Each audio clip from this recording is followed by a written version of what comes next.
It was a lazy Sunday afternoon in the little village of Elmsworth. The sun hung low, casting soft golden light across the cobbled streets, and the smell of fresh pastries drifted out from the village cafe. The place was packed as usual, not because the coffee was anything special, but because it was tradition. People came to talk, argue about football, and most importantly, watch the local chess group. In one corner of the cafe, four men sat around a wooden table worn from years of games. They came every week, setting up their chessboard like it was a royal ceremony. The loudest of them was Anton, a retired postman who wore a beret he thought made him look like a chess master.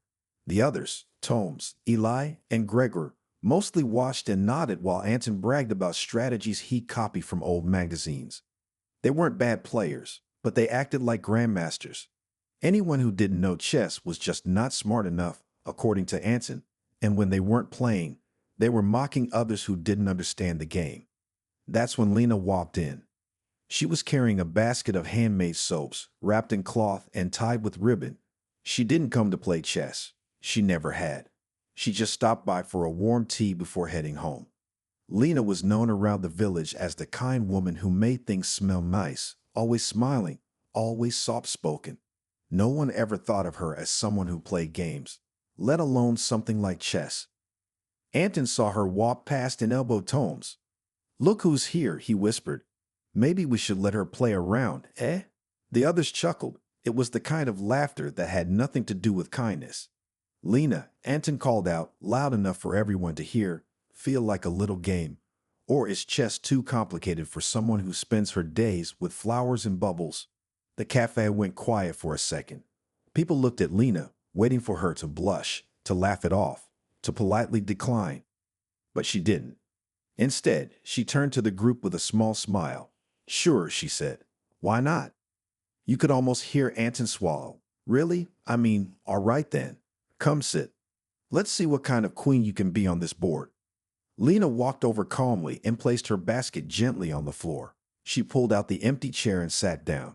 No nervousness in her hands, no hesitation in her voice. As Anton began setting up the pieces, still half expecting her to ask which one was the knight, Lena watched quietly. She didn't say much. She just waited, calm as still water. When the board was ready, Anton gave her the white pieces. "Ladies first," he said, smirking. Lena nodded, reached out, and moved her pawn 2 steps forward. E4. A classic opening move, clean, sharp. And just like that, everything in the cafe changed. Anton stared at the board, not saying anything right away. He hadn't expected Lena to know which piece to move, let alone start the game with a proper opening. "You got lucky," he said, half joking, trying to shake off the tiny shock in his chest. "First move's always easy." The other men chuckled, but this time it wasn't as loud as before. They leaned in, curious now. Lena just smiled politely and looked at Anton, waiting for his move. She wasn't trying to prove anything. She didn't even seem bothered by the way they had laughed at her before. Anton pushed his pawn forward too, going for E5, a standard reply. "Good," Lena said softly. Tomes raised an eyebrow. "Wait, does she actually know the names of the moves?" Eli leaned in, whispering. Maybe she watched a video or something. Anton waved them off. "Relax, boys. It's one move. I'll wrap this up in 10. But when Lena moved again, she didn't hesitate. Her knight came out, 1 to a 3. Another classic move. Anton scratched the back of his neck. He responded quickly, trying to keep up the pace. But already, he was thinking more than usual. A small group of people nearby started watching. A young boy with a muffin in his hand paused mid-bite. An older woman from the bakery counter leaned over to see the board. "Who taught you to play?" Anton asked, trying to sound casual. "My grandfather," Lena replied, her eyes on the board. "He taught me when I was little. We used to play every Sunday after lunch." Anton nodded slowly. He tried to hide the way his jaw tightened. He moved his knight. Lena responded right away. The pieces began to fill the board. Lena's moves weren't just quick, they were thoughtful. She wasn't playing randomly. She wasn't guessing. Eli whispered to Gregor, "She's not playing like someone who just knows the basics. Anton leaned forward, elbows on the table now. The smirk he'd worn earlier was gone. He narrowed his eyes at the board. He was trying to read her style, find a weakness, but nothing about her play seemed shaky. Lena wasn't looking at him. Her eyes stayed on the board, calm and steady. She moved like someone who had played this game many times before, someone who didn't care about showing off, just someone who loved the game. As the cafe grew quieter, more people gathered. It wasn't just about watching chess anymore. It was about the moment. Anton moved the piece, trying to block her bishop. Lena responded with a smooth castle. She just castled. Tom said out loud, "I didn't even know you could do that this early." Anton sat back in his chair and stared at Lena. She wasn't who he thought she was, and he was starting to realize this wasn't going to be the easy game he expected. In fact, he might be the one who needed to keep up. Anton felt his palms start to sweat. He shifted in his seat, trying to act casual, but the game was not going the way he planned. Lena had already taken control of the board. It wasn't just the way she moved her pieces. It was the way she thought. She seemed to anticipate his every move before he even made it. He glanced at the pieces, trying to figure out his next step, but it was hard to focus. Her last move had put his queen in danger, and he didn't know how to get her out of the mess he'd made. The other men watched closely now, their chatter turning into whispers. Some had stopped playing their own games to see what was happening. "Anton, you look like you're in trouble," Ellis said, raising an eyebrow. Anton forced a chuckle, trying to mask the nerves creeping up his neck. "It's just a game, Eli. Relax." But his mind was racing. He tried to block Lena's bishop, but she didn't take the bait. Instead, she moved her queen with such precision that it forced Anton to rethink his entire strategy. It wasn't just the chess. There was something about her focus, her calm. She wasn't rushing. She wasn't showing off. Every piece was moving into place, slowly but surely. "What are you thinking, Anton?" Gregor asked with a half smile. "Are you sure you're not going easy on her?" Anton's eyes flicked up to the men, and he felt a wave of heat rise to his face. He wanted to snap at them, to tell them he was just playing it cool. But deep down he knew Lena wasn't the one who needed to be mocked anymore. He was. "Just wait," Anton muttered, trying to hold on to his confidence. "I've got this." He reached out and moved his queen to a safer spot, hoping it would give him some breathing room. But Lena wasn't fazed. She leaned in, studying the board with a calmness that made Anton uneasy. She moved her knight, and suddenly his king was trapped. "You're in check," Lena said quietly, her voice soft but firm. Anton froze. The cafe went completely still. The noise from the other table stopped. Everyone was watching. "Check," Anton repeated, looking at the board. His heart skipped a beat. Sure enough, his king was in danger. Lena had positioned her knight and queen perfectly. He had no escape. He ran his fingers through his hair, trying to figure out how to fix it, but the more he looked, the clearer it became. There was no easy way out. Lena had cornered him. "It's not over yet," he muttered to himself, moving his pieces in a desperate attempt to get out of check. Lena's eyes never left the board. She didn't rush. She just watched, waiting. The way she played wasn't about speed.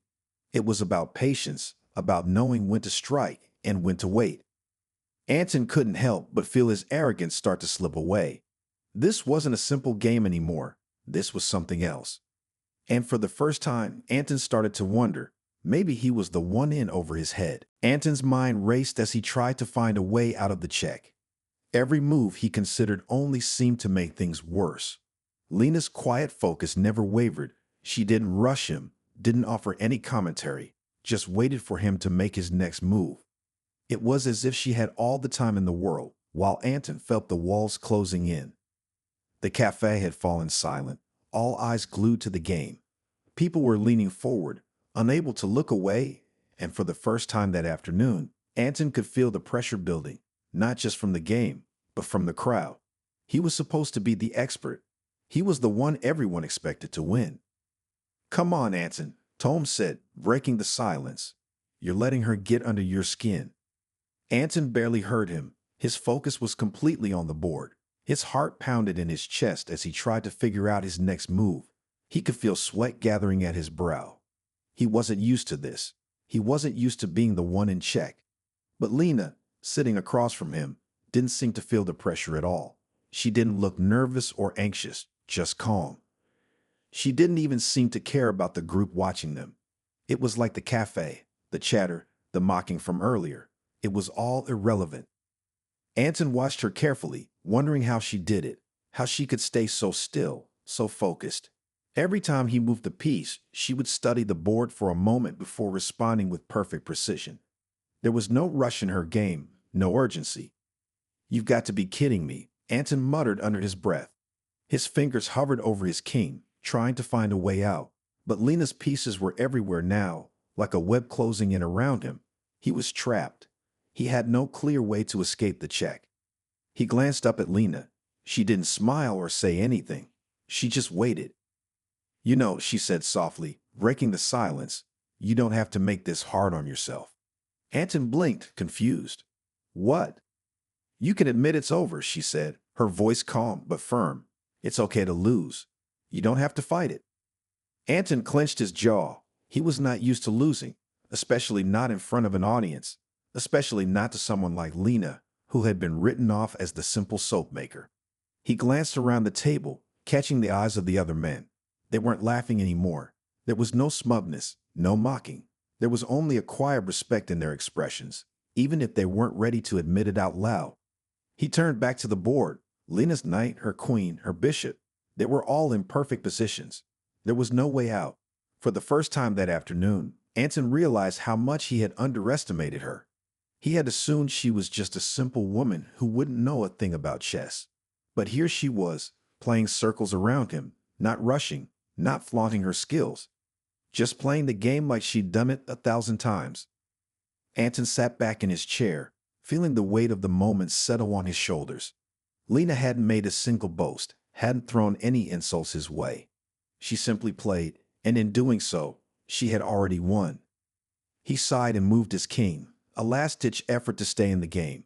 But deep down, he knew it was over. Anton's hand shook slightly as he moved his king to the only square that wasn't already blocked. The crowd around the table held their breath, watching closely, waiting for Lena's next move. She didn't look up at them, though. Her eyes stayed fixed on the board. She didn't need to glance at the audience to know what was going on. Everything in the game was under her control. For a moment, Anton wondered if he could pull off some kind of miracle. Maybe he could confuse her, get her to make a mistake. But deep down, he knew that wasn't going to happen. Lena wasn't going to make a mistake. Lena's knight, sitting on f3, stared across the board at his king. Her queen, her rook, even her pawns, they were all perfectly positioned. Anton had no way out. He could feel the game slipping away, and with it, the last bit of his pride. "You're in check again," Lena said softly, as if it were the most natural thing in the world. Anton's eyes widened. How had she done it so quickly? It wasn't just about the moves. It was how she calculated them, how she planned everything in advance.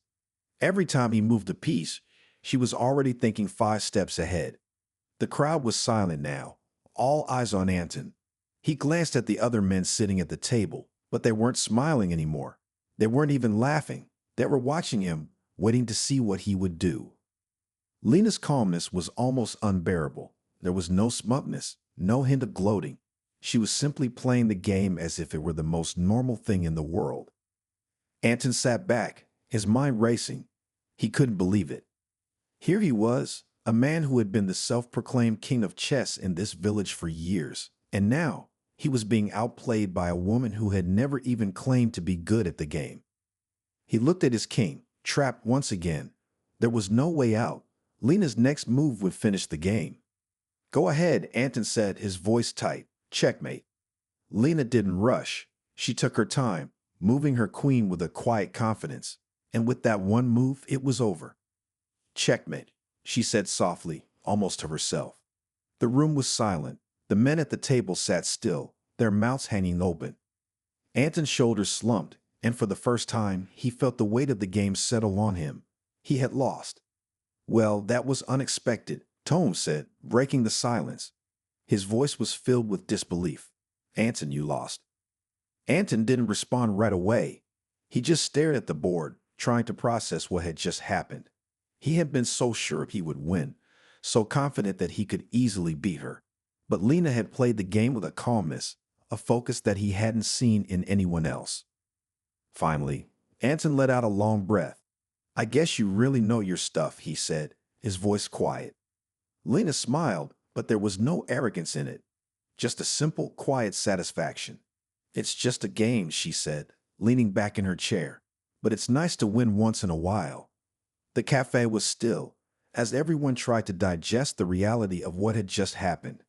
Anton, the village's so-called chess king, had been defeated, not by someone who studied grandmasters or knew all the strategies, but by a woman who had simply played the game for love, not pride.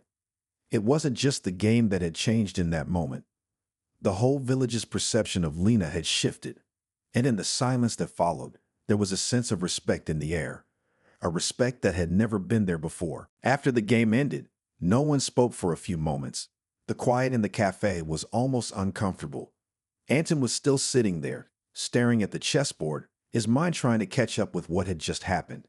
He had lost, and not just to anyone, but to Lena, the woman who made soap and sold flowers at the market, the woman he thought would be an easy target.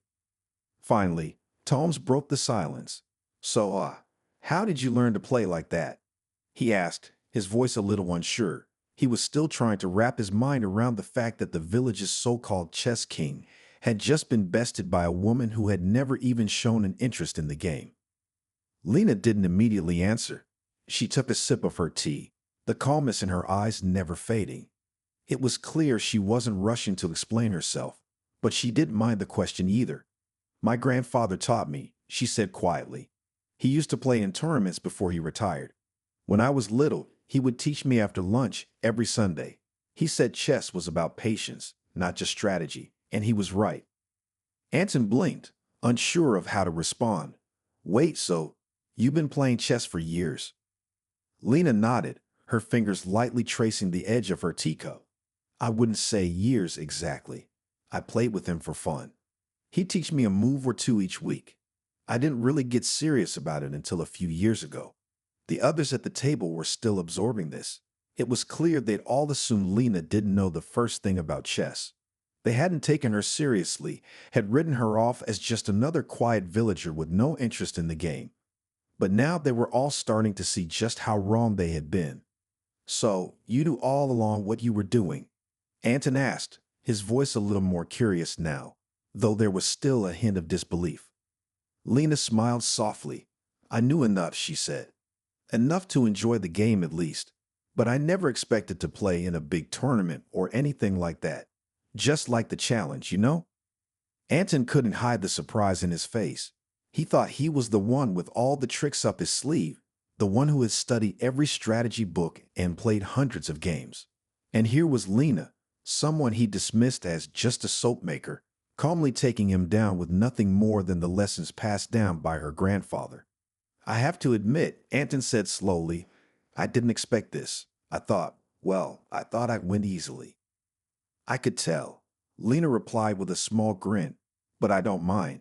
It's always fun to see the unexpected happen. The others at the table were starting to nod in agreement. They had watched the whole game unfold, and now they couldn't help but respect Lena. She hadn't just played the game, she had played it well, with thoughtfulness and patience. And it wasn't lost on them that she had never gloatingly pointed out her victory. She simply played the game for what it was, a game. Well, I guess we learned something today, Gregor said, scratching his head. Never judge a book by its cover, huh? Yeah, Ele added with a chuckle. Looks like the king got dethroned. Anton let out a reluctant laugh. Looks like it. Well played, Lena. Well played. Lena smiled, her eyes twinkling. Thank you. But remember, it's just a game. And with that, the atmosphere in the cafe shifted. The respect in the air was palpable. Lena had proven herself, not through bragging or showing off, but by quietly letting her skills speak for themselves. And the villagers, who had once laughed at the idea of her playing chess, now looked at her with a new kind of admiration. The cafe was quieter now, but there was a new energy in the air. The tension from the game had faded, replaced by a sense of something else, respect. Lena sat back in her chair, sipping her tea, while the others at the table exchanged glances. No one was mocking her anymore. In fact, they all seemed to be thinking the same thing. How had they missed all of this? How had they all underestimated her? Anton finally stood up, stretching his arms. He didn't seem defeated, just humbled. For a moment, it was hard for him to look directly at Lena. His pride had taken a hit, but he wasn't angry. There was something about the way she had played that made him feel more respect than bitterness. Well, I guess it's time for me to pack up my chess set, Anton said with a wry grin, trying to lighten the mood. Don't want to play a game I'm bound to lose. Lena chuckled softly, shaking her head. You don't have to stop playing just because of one game, Anton. No, he said, sitting back down. But it'll be hard to go back to the old ways of bragging now. His smile was a little more genuine this time. You really surprised me, Lena. I've been playing chess for decades, and you didn't even break a sweat. Lena smiled, her expression still warm. Thank you. It's all about taking your time. Chess, like life, is about patience. Rushing doesn't help, no matter how much you think you know. Gregor, who had been sitting silently for most of the game, cleared his throat and spoke up. I think we all learned something today. Italy nodded in agreement. Yeah, who knew a simple afternoon would end up like this? There was a pause, then Tom's laughed. I think we owe Lena an apology. We all made assumptions, didn't we? Lena gave a small shrug, as if it didn't matter. No need for apologies. I never expected you all to think I was a chess expert. I'm just happy to play. Anton leaned forward, his eyes finally meeting hers. Well, I think we're all better off for it. You've definitely changed the way I think about chess and about people in this village. Maybe I've been too quick to judge. You're not the only one, Gregor added. I didn't think much of her at first either. Just a quiet woman making soap and selling flowers. But now, well, I'm going to be more careful next time. Lena smiled again, but it wasn't one of triumph. It was simply the smile of someone who understood the power of quiet confidence. It's okay, she said softly. We'd all make assumptions. It's natural, but it's good to be open to surprises. Anton nodded slowly. You're right about that. He stood up again and extended his hand toward Lena. How about another game sometime? But this time, I'll be ready. Lena looked at his hand for a moment before reaching out to shake it. I'd like that. As the handshake ended, there was a shift in the air. The men who had once dismissed Lena now saw her in a different light. The laughter, the teasing, the light-hearted insults, they were all gone. Instead, there was a mutual respect, not just for her as a chess player, but for her as a person. Anton had lost the game, but in doing so, he had gained something far more valuable, a new understanding of the people around him. And the others in the cafe, who had spent so much time laughing at Lena before, now admired her quiet strength. It was the kind of victory that didn't need to be shouted from the rooftops. It was the kind that lingered in the hearts of those who were lucky enough to witness it. The next few weeks in the village felt different. Word had spread fast about the game, and Lena's unexpected victory over Anton became the talk of every gathering. At first, there were whispers, some joking and teasing, but soon, those whispers turned into respect. Everyone seemed to see her a little differently now, not just as the woman who made soap or sold flowers, but as someone who deserved to be taken seriously. Anton noticed the change too. He was no longer the only one at the cafe with a steady group of admirers who hung on his every word. Now when he came in for his afternoon coffee, the same men who once followed his every move in a game of chess were now talking to Lena as well. And not just about chess, but about life, about their businesses, and even about their dreams. It was like the village had woken up to the quiet strength she had always carried. One afternoon, Anton came into the cafe a little earlier than usual, hoping to grab a seat before the usual crowd arrived. But to his surprise, it was Lena sitting at the table, already deep in conversation with Tom's and Gregor. They were laughing, talking animatedly about something he couldn't quite hear. Anton hesitated at the door, unsure if he should join them or just quietly grab his drink and leave. He'd never felt this uncertain about his place before. But then Lena looked up and smiled, her warm eyes inviting him in. Anton, come join us, she said, her voice as calm as always. We were just talking about the upcoming market fair. I think Gregor here is planning to enter his honey into the contest. Gregor grinned sheepishly. I don't know. I'm not sure my honey's that good, but I got to try. Anton found himself smiling, feeling something that had been missing for a long time, something close to belonging. He took a seat across from Lena, who welcomed him as if the last few weeks had never happened. There was no awkwardness, no need to prove himself. They had already reached an unspoken understanding. So, Lena said as she took a sip of her tea, "What do you think about it, Anton? Are you going to join the fair this year?" Anton raised an eyebrow. Join the fair? Me. Lena nodded, her eyes twinkling. Why not? You got a lot of ideas, Anton. It's not just about being the best. It's about being part of something, sharing what you love with others. He chuckled softly. I don't think I have anything to sell at the fair except maybe some old chess sets. Gregor laughed. I'm sure they'd be a hit. You might even get a few customers now that people are seeing you for who you really are. Anton smiled, feeling a bit of his old confidence returning. But this time it wasn't about being the best or winning at all costs. It was about joining in, sharing a moment, and finding something bigger than the game. The conversation turned to other topics, and Anton found himself listening more than speaking. Lena, with her quiet wisdom, had a way of making people feel heard. It wasn't just about chess anymore. It was about life, about how everyone in the village had something to offer, whether they were making soap, selling honey, or teaching chess. As the afternoon sun started to dip below the horizon, Anton felt a sense of peace that he hadn't known before. He wasn't the king of the village anymore, but maybe, just maybe, that wasn't such a bad thing. In fact, it felt like the start of something new. He looked around the table at the faces of the people he'd known for years. They were all just people, just like him. And Lena, the quiet woman who had once seemed so far removed from his world, was now part of it in a way he could never have imagined. I think I'll enter the fair this year, Anton said with a smile, looking at Lena. Maybe I'll even bring a chess set or two. You never know. Lena laughed softly. I think that's a great idea, Anton. Just remember, sometimes the best way to win is to simply enjoy the game. Anton nodded, and for the first time, he truly understood what she meant.